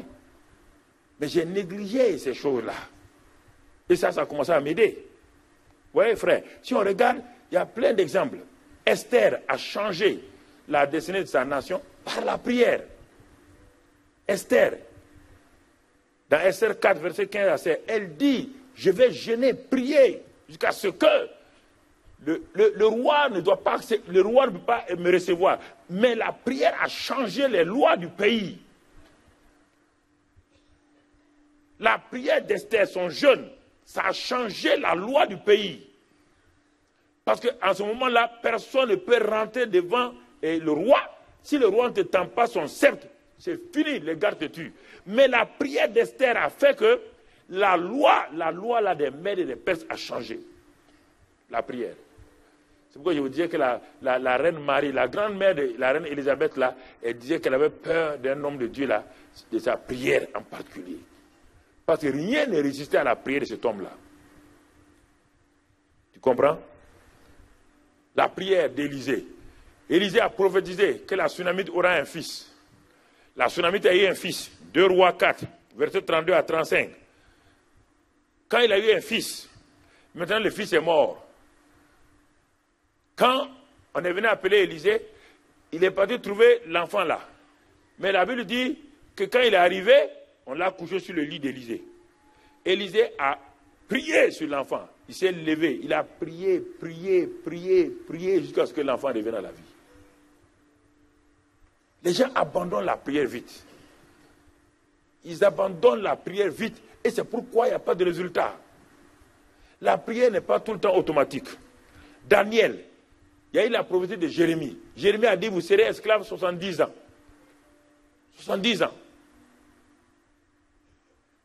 Daniel a commencé à, quand il a vu, il a commencé à prier, à crier à Dieu. Daniel 9, 2 à 3. Il a crié à Dieu.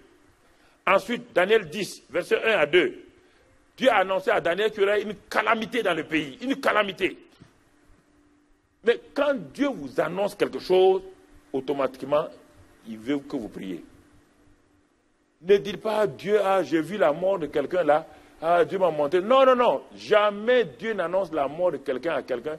Si tu ne dis pas, c'est-à-dire qu'il te dit, mon ami, alors lève-toi, réveille ta vie de prière. Je t'ai confié cet homme-là, s'il meurt, tu es responsable. Lève-toi et prie. Non, non, les gens disent, je promets, j'ai vu que tel homme de Dieu va mourir. S'il meurt, tu as un problème. Il te dit d'aller prier. Il te demande d'aller prier. Pourquoi Dieu va te révéler à toi? Tu es qui pour que Dieu te révèle la mort de quelqu'un? Ça te sert à quoi? Ça te sert à quoi? Quand Dieu dit qu'il y aura calamité, et Daniel a vu la calamité, qu'est-ce qu'il a fait? Il a commencé à prier. 3 semaines.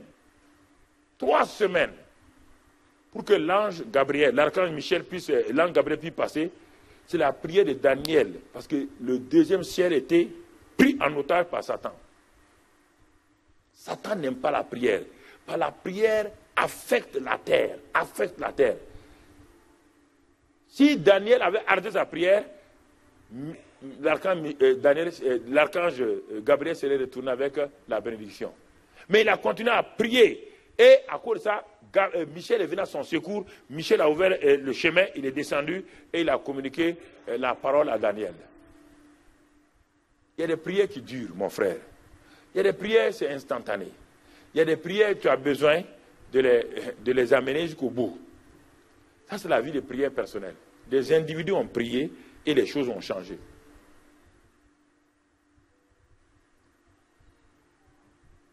La prière n'est pas un ministère où on dit les gens ont des ministères. Si c'est comme ça, là, ça veut dire que tout le monde ne doit pas prier. Ce n'est pas vrai.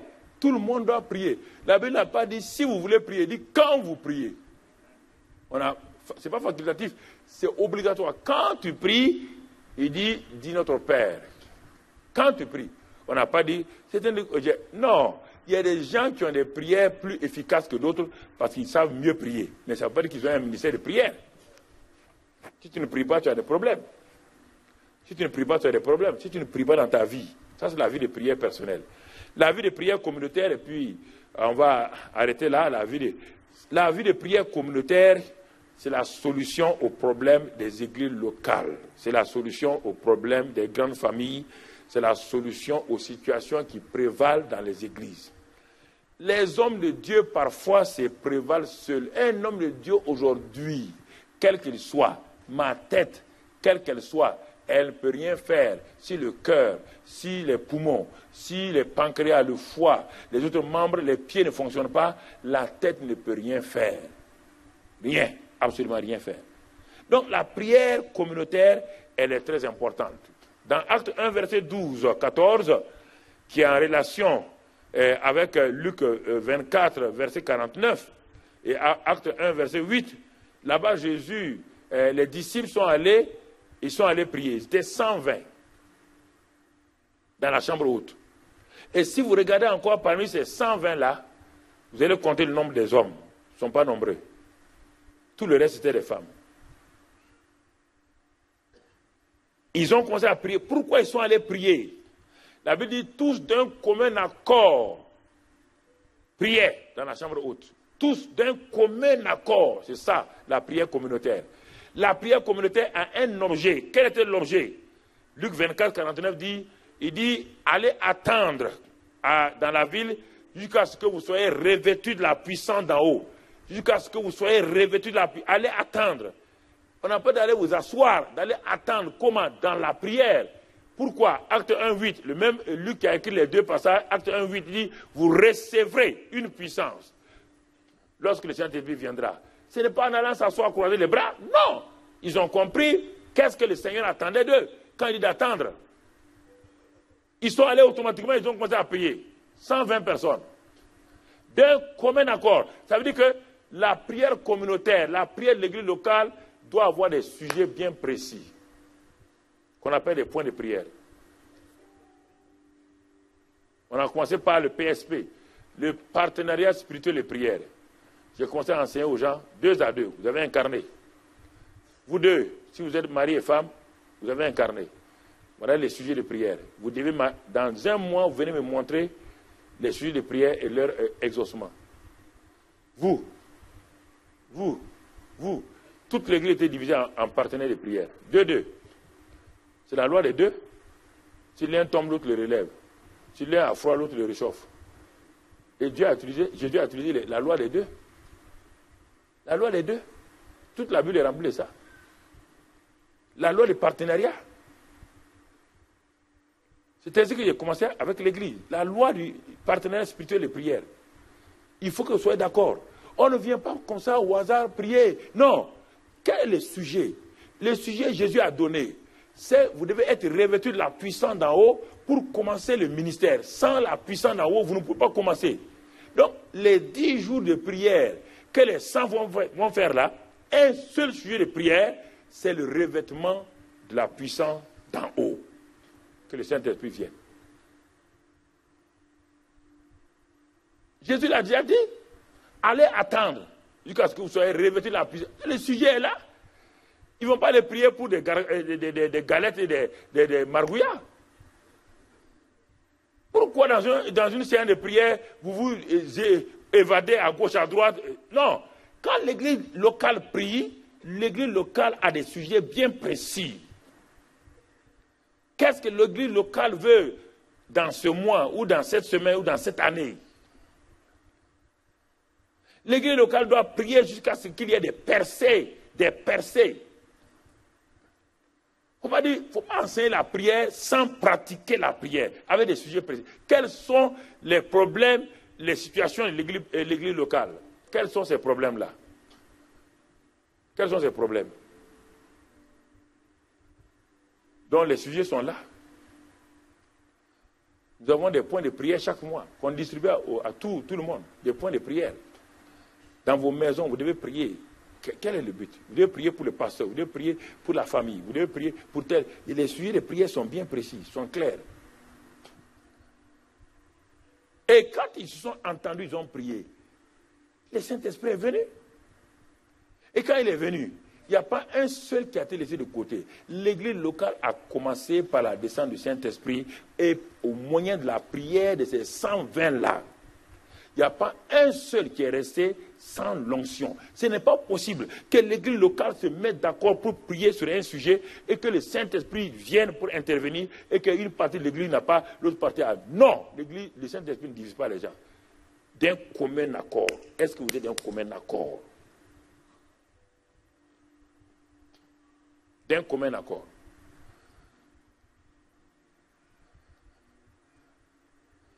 Vous êtes là, c'est l'Afrique. 5h30, on a la prière. 13h, on a la prière. 18h30, on a la prière. Et les veillées de prière. 24 sur 24. Veillées de prière. 24 sur 24. Pas la tour de prière. Ça, c'est dans les maisons. Il y a toute une chaîne de prière, régulièrement, 24 sur 24, tout le temps, toutes les nuits. Mais ça n'empêche pas que les sentinelles soient à la tour de prière, tout. Nous avons encadré la ville, le pays. À cause de ça, quand un événement veut venir sur le pays, nous sommes déjà avertis. Nous prions déjà pour que ces choses-là s'éloignent. Tu comprends, mon frère? Et le Saint-Esprit est descendu. Et quand le Saint-Esprit est descendu, ils ont eu la réponse. Regarde, acte 2, 41, parce qu'on va terminer par là. Acte 2, 41, la prière communautaire. Acte 2, 41. Regarde maintenant ce qui s'est passé. Quand le Saint-Esprit est descendu, et que, à cause de la prière des 120, l'église locale qui va naître là, les 3120 là, ils vont continuer la même chose. Ils ne peuvent pas faire autrement. Regarde ce qu'ils ont dit. Ceux qui acceptaient sa parole furent baptisés en ce jour-là. Le nombre de disciples s'augmenta d'environ 3000 âmes. Donc, ils sont passés de 120 à 3120. Mais regarde maintenant, est-ce qu'ils ont changé? Non, ils n'ont pas changé. Ils persévéraient dans l'enseignement des apôtres. Premièrement, enseignement. Deuxièmement, communion fraternelle. Troisièmement, fraction du pain. Et dans les prières. Ils ont continué à persévérer. Les 3000 aussi ont été enseignés dans la prière. Les 3000 sont venus s'ajouter aux 120 et ils ont commencé la prière. Regarde le résultat. Résultat, verset 43. La crainte s'emparait de chacun et il se faisait beaucoup de produits et de miracles par les apôtres. Qui a fait que les apôtres fonctionnaient? L'église locale. La prière de l'église locale a mené les apôtres à être de plus en plus puissants. Un pasteur peut être changé par son église. Il y a eu beaucoup de pasteurs qui n'avaient pas de puissance, qui n'avaient rien. Des gens de l'église locale ont décidé d'aller prier, jeûner, jusqu'à ce que le pasteur là soit revêtu d'en haut. Et ça a changé. Moody, le grand évangéliste, n'avait pas l'onction qu'il avait. 3 personnes âgées, 3 vieilles dames, ont décidé de prier pour ce jeune prédicateur-là. Ils lui ont dit, mon frère, tu n'as pas l'onction. Ce que tu prêches là, c'est ton intellect. C'est-à-dire que tu es éloquent, mais tu n'as pas d'onction. Il était fâché. Il dit, mais comment? Lui, il prêche bien. Il prêchait bien, mais il n'a pas d'onction. Il y a plein de prédicateurs éloquents. Apollos était un prédicateur éloquent. Apollos. Un prédicateur éloquent. Et Priscille et Aquila l'ont pris, ils ont dit, viens là, petit. Tu es un prédicateur, mais tu n'as pas de puissance. Tu n'as pas de puissance. Tu prêches avec ta tête, tu prêches avec ton mental. Ça ne vient pas des entrailles. Le Saint-Esprit est ici. Ça ne vient pas d'ici. Ça ne vient pas de là. Ça ne vient pas de tes entrailles, ça vient de ta tête. Et Moody, au début, il était fâché, mais il a écouté, il a commencé à prier. Et les femmes ont commencé à prier. Et là, Moody avait tellement faim et soif de cette réalité-là, qu'un jour, il est sorti en ville, il est parti. Et en pleine rue, la puissance de Dieu est descendue sur lui. Et là, le ministère de Moody a changé totalement. Il est devenu l'un des plus grands évangélistes qui a impacté toute l'Amérique.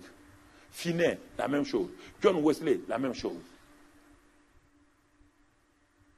Si l'église locale refuse de pratiquer la prière, et quand on demande aux gens de venir prier, il faut des sujets. Si l'église locale refuse de prier, les pasteurs ne peuvent pas aller de l'avant. Parce que les membres de l'église locale, ce sont les membres qui soutiennent la tête. Acte 4. Donc, vous voyez, regardez, ils ont continué la vie de prière. On a arrêté Pierre et Jean. Pierre et Jean sont venus dire à l'église locale, on nous a arrêtés, on nous a menacés de ne plus prêcher au nom de Jésus. L'église locale a dit, ah bon? On vous a menacé de ne pas faire quoi? De ne pas prier, de ne pas prêcher au nom de Jésus. Ils ont dit, mais, pasteur, ne vous inquiétez pas. Réunion de prière, ils étaient combien? Il y avait déjà combien? Ils étaient combien? Frère, le nombre avait augmenté. Et la Bible dit, acte 4, verset 23-24, ils élevèrent la voix tous ensemble. Et ils ont parlé, la voix tous ensemble. Ils n'ont pas dit, Seigneur, oh, ne permets pas que nos pasteurs ne soient pas battus. Non, ils ne sont pas dans le sens. Ils ont dit, Seigneur, la seule chose qu'on te demande, c'est que donne à tes serviteurs d'annoncer ta parole avec une pleine assurance. Et en étendant ta main pour qu'il se fasse des guérisons, des miracles et des prodiges par le nom de ton son serviteur Jésus. Et quand ils ont fait ça, la Bible dit, ils ont demandé la prière pour leur pasteur qui était en danger.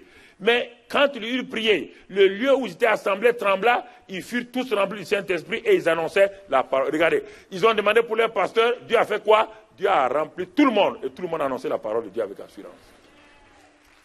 Tout le monde. Tout le monde.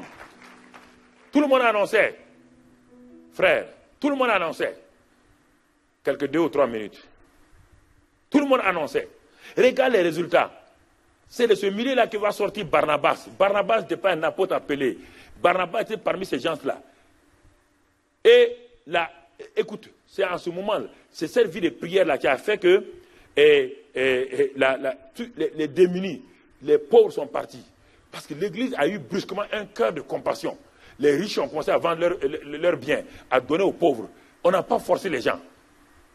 L'Église a commencé parce que la prière a mené un degré d'onction, une onction. Et regardez en même temps, il y a des jugements qui ont commencé. Barnabas, lui a vendu son terrain, il a donné. Ananias et Saphira, ils ont vendu leur terrain, ils ont retenu. Le Saint-Esprit a commencé à agir. Et après ça, regardez comment Pierre évoluait, même son ombre guérissait les gens. Qu'est-ce qui a fait ça? C'est cette prière-là, cette réunion de prière-là. Cette réunion de prière. Cette réunion de prière.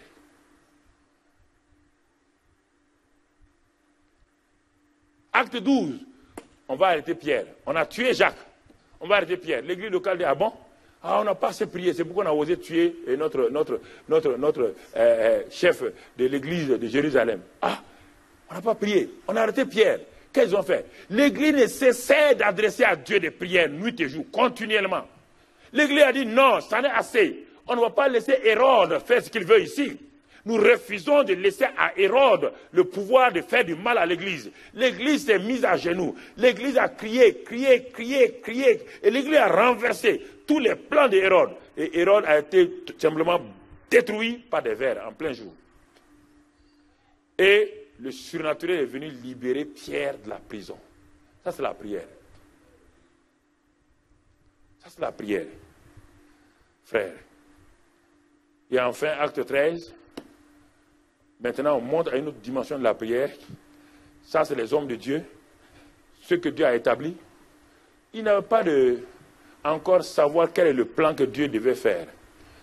La mission n'a pas pris son ampleur. Alors, ça, c'est la réunion de prière. Ce n'est plus l'église locale. On a vu la vie de prière de l'individu. On a vu la vie de prière rapidement de l'église locale. On voit la réunion de prière des ministres de Dieu. Ça, c'est le haut niveau, le sommet. Là, ce n'est pas l'église. Ça, c'est les responsables. Les apôtres, les docteurs se sont réunis. Les pasteurs se sont réunis. Et ça, c'est la prière. Ça, c'est-à-dire que faire le service à Dieu. C'est-à-dire qu'ils se sont livrés à Dieu totalement pour savoir qu'est-ce que Dieu veut d'eux. Quel est leur rôle? Quel est leur rôle? Et certains avaient déjà tout, ils avaient les ministères, mais ils demandaient à Dieu qu'est-ce qu'ils doivent faire, qu'est-ce qu'ils doivent faire. Et la Bible dit que dans ce temps de prière et de jeûne-là, le Saint-Esprit va venir. Personne n'a jamais travaillé avec moi sans qu'on ne se réunisse et compris. Je veux que Dieu parle à chacun d'entre vous. Je ne peux pas dire que tu es pasteur, parce que jamais un homme ne peut dire que lui il est pasteur. Ça, des titres. C'est différent là. Pasteur, apôtre, docteur, et évangéliste et prophète, ce n'est pas des titres. Ce sont des ministères que Dieu donne. Il a donné.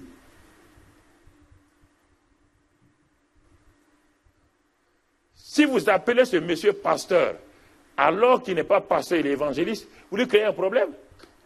Parce que si vous dites qu'il est pasteur, il n'aura pas les dons, parce que chaque ministère a des dons. Celui qui a le plus de dons, c'est l'apôtre. Les 9 dons fonctionnent avec lui. Le prophète vient avec 6 dons. Et les docteurs et les autres viennent avec d'autres dons. Je vais te dire clairement, j'ai exercé les 9 dons que tu as vus, tu peux les voir dans les 9 dons complètement. J'ai commencé évangéliste. Dieu m'a dit tu es évangéliste. Et Dieu a changé. Il dit bon, ouvre une église. Je vais te montrer qu'est-ce que le ministère de pasteur. C'est différent du ministère d'évangéliste. Par l'évangéliste, il ne respecte pas souvent le pasteur. Par l'évangile, il croit que lui il a la puissance, le pasteur n'a pas la puissance. C'est dans la mentalité des gens. Je fonctionnais dans l'évangélisation et Dieu m'a arrêté et dit ouvre une église maintenant. Tu vas comprendre ta douleur. Là, l'évangéliste, il vient, il fait naître des gens, c'est une sage-femme. Une sage-femme ne s'occupe pas des enfants. Fait naître des gens à la maternité, puis elle s'en va. Mais la mère, l'enfant maintenant, l'enfant fait pipi sur la mère. Il dit ça, c'est le pasteur. Tout le monde crache, tout le monde il dit, va voir, le pasteur a un don, il me goûte. Je suis devenu pasteur. J'ai vu la différence entre l'évangéliste et le pasteur. Et j'ai vu les dons que Dieu, comment les dons fonctionnent dans les deux. Ah, j'ai vu que les dons que l'évangéliste a sont des dons que le pasteur n'a pas et que ce que le pasteur a, l'évangile n'a pas. Dieu m'a dit, je t'ai montré ça. Et puis un jour, il m'a dit, maintenant, ce n'est pas pour ça que je t'ai appelé. J'ai voulu que tu goûtes à ces différents ministères-là pour que tu comprennes. Et chaque fois que j'ai avancé, c'est Dieu qui est venu me parler. Et ça a été confirmé par d'autres personnes. Et ces dons ont commencé à se manifester au fur et à mesure, au fur et à mesure, au fur et à mesure, au fur et à mesure. Et j'ai vu ces dons-là et en même temps le ministère équivalent qui se passe. Mais dans la prière. Donc tous ceux qui sont avec moi, je n'ai jamais dit, bon, toi tu es évangéliste, toi tu es pasteur, toi tu es... Non, non, non. On va se réunir, on va prier. Comme Antioche, l'église d'Antioche. On va prier. On va prier et Dieu doit te parler. Je ne veux pas te mettre en danger. Parce que si... Je dis que c'est pourquoi plein de jeunes passent des problèmes en disant qu'ils sont prophètes. Écoute-moi, si tu es prophète, automatiquement, le monde satanique a des armes contre chaque ministère. Vous ne comprenez pas ça, hein? Le monde satanique a des armes, a des choses contre le ministère de prophète, le ministère apostolique, le ministère docteur, le ministère de pasteur. Dans une armée, c'est comme cela. Si on veut détruire l'armée, on détruit d'abord les chefs. Et j'ai dit à plein de jeunes là, il dit, mais tu es prophète. Regarde les problèmes que tu as. Lis dans ce que Paul a dit. Il dit, Paul, je ne m'aventure pas là où Dieu ne m'a pas donné. Je suis dans mes limites.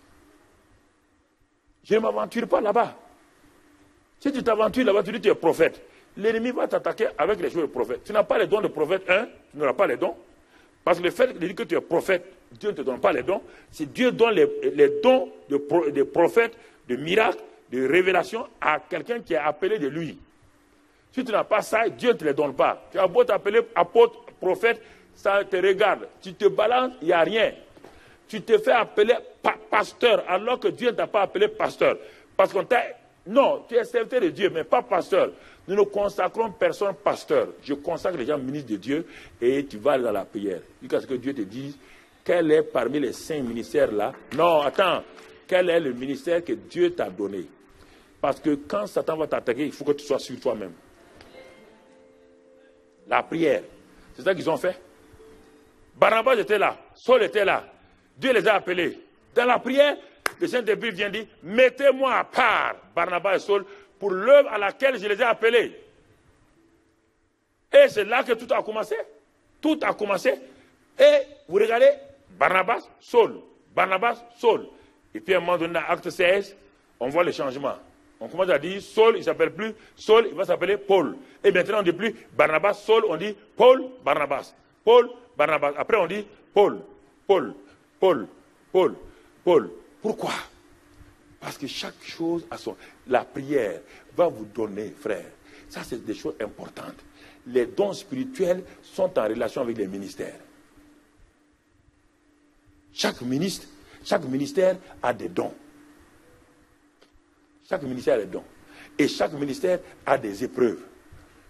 Paul te dit, le ministère apostolique, il a dit, lis le ministère apostolique, regardez les souffrances, les épreuves du ministère apostolique. Il te décrit les ministères. Donc, ça veut dire que s'il te décrit les ministères, les souffrances d'un ministre, d'un apôtre, ça veut dire qu'il y a les souffrances d'un pasteur, il y a les souffrances d'un prophète, il y a les souffrances d'un docteur. Si tu ne les connais pas, si tu ne connais pas les dons, et qu'on t'appelle pasteur, et que toi, tu n'es pas pasteur, tu dois être ancien, tu as un problème. L'église d'aujourd'hui, on ne veut pas. Les gens commercialisent les titres. Je préfère vous dire la vérité. Plein de jeunes pasteurs ont été bloqués, détruits à cause de ça. Je préfère avoir l'onction et être un témoin de Christ dans mon église. Être un témoin, aider mon pasteur à aller de l'avant que de me... moi, je suis prophète. Automatiquement, le monde satanique dit tu es prophète. Dit ok, comme le prophète est un porte-parole, donnez-lui les paroles les plus fortes pour qu'il séduise l'église. Il va commencer à dire des paroles qui n'ont rien à voir avec la prophétie, mais qui semblent être la prophétie. Et l'église sera détruite par la séduction tout doucement, tout doucement, tout doucement, tout doucement. Il y a une femme, j'ai dit un de mes jeunes fils là, il dit que la femme est prophète, il dit qu'elle est prophétesse. Ah bon? Non, sa femme lui a dit, tu es sûr que la femme est prophétesse? Non, non, non, elle a des révélations. En Afrique, tout le monde a des révélations. Tout le monde rêve, tout le monde a des révélations. Et parfois, c'est vrai. Jusqu'au jour où mon fils, là, il est parti en mission dans un autre pays. Quand il est parti en mission, il a confié l'église aux autres pasteurs. Ce jour-là, la femme s'est levée. Elle a prophétisé. Elle dit, ah, j'ai vu. Les gens disent, ah bon, tu as vu? Il dit, parle. Comme le prophète, comme le pasteur te laisse parler. Parle, comme le pasteur n'est pas là. Parle. Elle a dit, j'ai vu. Le pasteur, il est parti en mission. Il a commis adultère là-bas. Il a commis adultère là-bas. La femme du pasteur a téléphoné au pasteur. Elle dit, ah, ta femme l'a dit que tu as commis adultère. Hein? Il dit, comment? Elle dit, non, tu as dit qu'elle est bonne. Il faut venir te repentir. Ah, tout le monde t'attend. Hein? C'est toi qui l'as élevée prophétesse. Elle a prophétisé que tu as fait adultère. Il faut venir. Maintenant, il vient, non, les gens ont dit, pasteur, on t'a dit, tu as su qu'elle est prophétesse? Non. Maintenant, tu as un problème. Maintenant, on me téléphone de Papa Karambiri. Ah, est-ce que Papa Karambiri était là-bas? Papa Karambiri n'était pas là-bas, mon ami. Il faut prier. Prions simplement pour nos églises. Prions pour nos... Prions. Et Dieu va nous aider. Au nom de Jésus.